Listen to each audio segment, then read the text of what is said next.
Ce programme vous est présenté en partenariat avec la Mutuelle Saint-Martin.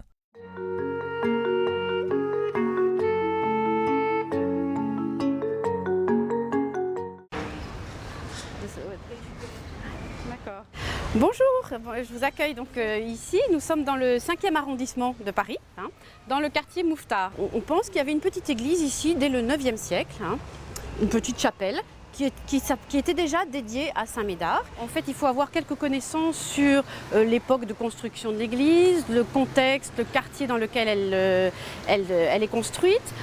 C'est bien de se renseigner également sur le saint auquel elle est dédiée, parce que souvent à l'extérieur en façade ou à l'intérieur, beaucoup d'éléments font référence à la vie de ce saint, donc c'est bien de pouvoir la raconter aux enfants. Comment est-ce que vous voyez que c'est une église ? Les vitraux. Ah, le clocher. Ça m'intéresse beaucoup, le clocher. Qu'est-ce qu'il y a justement sur le clocher ? Un coq. Un coq et une croix. Voilà, c'est surtout la croix que je voulais vous montrer. Vous voyez entre les arcs-boutants ?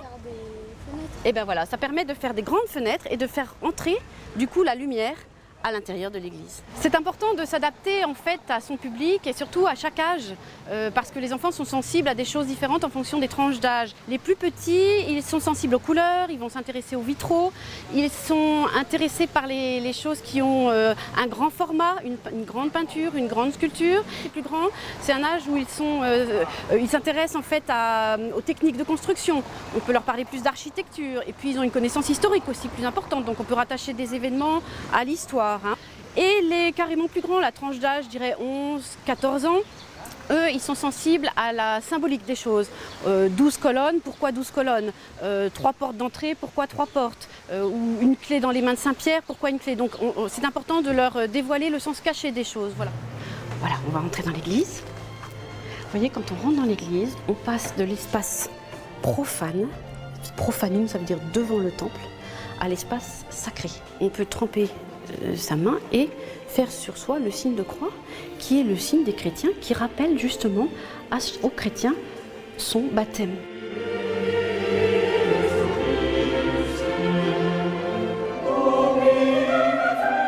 Du Père, du Fils et du Saint-Esprit, tout le monde dit Amen. Le chemin que l'on fait dans l'église, c'est un petit peu le chemin qu'on fait dans la vie du chrétien. Parce que chaque endroit a une fonction particulière et on y célèbre un sacrement particulier, ou on y fait quelque chose de particulier, et c'est ça que je vais essayer de vous expliquer. Du baptistère, qui est souvent au fond de l'église située au nord, du côté de l'ombre en fait, le chrétien avance dans un chemin qui l'amène vers la lumière en fait de la résurrection. Cette lumière, on en prend conscience déjà dans la nef, on arrive dans la nef, là le regard est happé à la fois vers le haut, pour peu qu'on soit dans une église gothique avec des colonnes fines, des voûtes, quelquefois des coupoles, donc le regard est amené, l'âme est amenée à s'élever vers le haut. Les vitraux souvent rajoutent à cette impression d'envie de lever les yeux vers le ciel. Et en même temps, dans la nef, on a aussi cette idée qu'on est appelé vers l'avant, que tous les fidèles sont réunis comme dans une barque. D'ailleurs, navis, c'est le mot qui veut dire, nef vient du mot navis, et donc tous les fidèles sont amenés à se regrouper dans une barque et sont en chemin vers le cœur, vers l'endroit sacré, le plus sacré finalement de l'église. C'est l'endroit important où en fait on rencontre Dieu et on est nourri de la parole et de l'Eucharistie. C'est le sacrement qui se passe ici, c'est le sacrement de l'Eucharistie.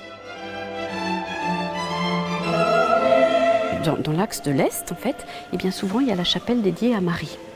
Alors Rose, tu peux m'expliquer un peu qui est Marie ? C'est la mère de Jésus. C'est la mère de Jésus. Alors on la voit là, regarde, qu'est-ce qu'elle a dans ses bras ? Jésus. Jésus. Ici en dessous de Marie, regardez, est-ce que vous voyez ce petit coffre ? Eh bien, oui, tu vois, dans ce coffre, il y a les hosties consacrées et en fait, Jésus est présent.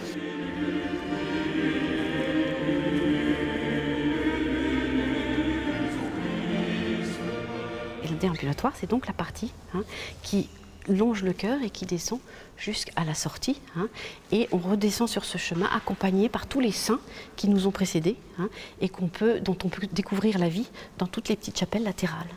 Ici, je vais vous montrer dans cette chapelle-là Rosalie Rendu. Elle habitait dans le quartier Mouffetard au 19e siècle. Le quartier Mouffetard était un quartier assez pauvre. Très vite est devenue religieuse et qui a créé, avec Frédéric Ozanam, la confrérie de Saint-Vincent de Paul. Et vous voyez, elle est enterrée à Paris, au cimetière de Montparnasse, en fait.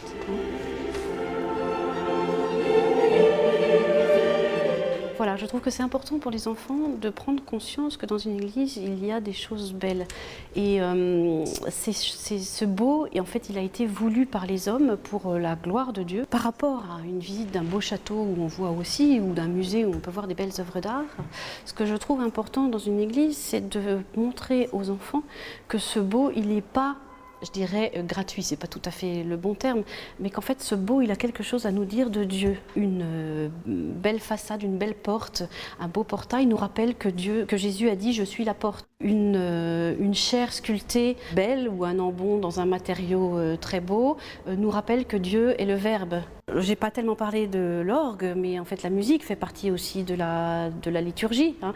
Et la beauté d'un orgue et la beauté de la musique nous dit que Dieu est joie, que Dieu est allégresse en fait. Chaque élément a quelque chose à nous dire de Dieu. Et c'est ça qui est important à travers cette sensibilisation des enfants aux œuvres d'art. Visiter une église avec des enfants, c'est en fait essayer de leur donner plusieurs clés d'entrée pour qu'il y en ait une ou plusieurs qui fassent écho en eux.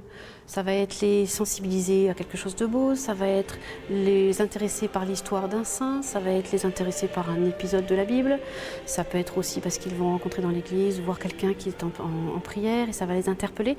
En fait, l'idée c'est d'essayer de leur donner envie de comprendre mieux, de comprendre plus et puis de revenir dans cette église ou dans une autre. J'espère que ça vous donnera envie de visiter de nouvelles églises et puis de reconnaître ce que vous avez déjà vu, puis de voir de nouvelles choses. Hein.